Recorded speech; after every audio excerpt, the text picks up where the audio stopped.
जानते रहनु पंकजवा के हाल वायरल होके के फेर में बेटा चल जाइबे तेहू जेल में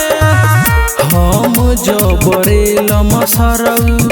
गड़िया में मिरची भभाए लागे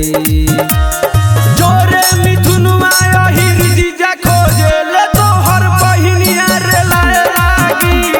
जोरे मिथुनवा हिर जीजा खोजे ले तोहर बहिनिया रे लाए लागी रे लाए लागी रे लाए लागी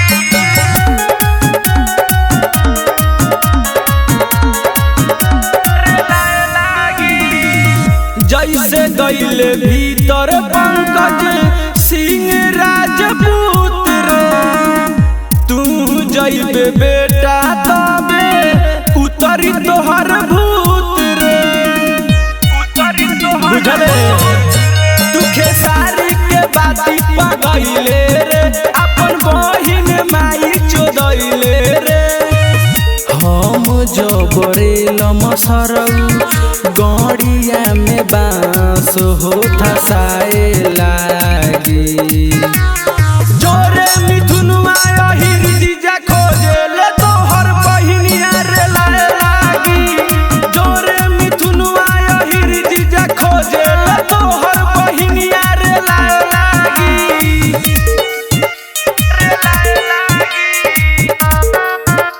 रे लाए लागी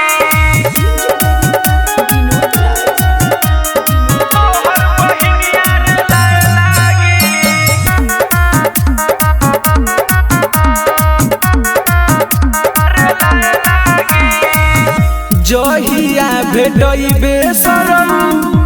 मारम पटक के तू का तोर बहिनियो दिन चली भटक के तोरा पता नहीं के केकरा से पंगा ले बड़े तू निकल के देखाओ दुआरी से पंगा ले बड़े तू खेसारी से हम जो बरेल मसरऊ गड़िया में लाठी हो लाए लागे जोरे मिथुनवा हिर जीजा खोजे ले तोहर बहिनिया रे लाए लागी जोरे मिथुनवा हिर जीजा खोजे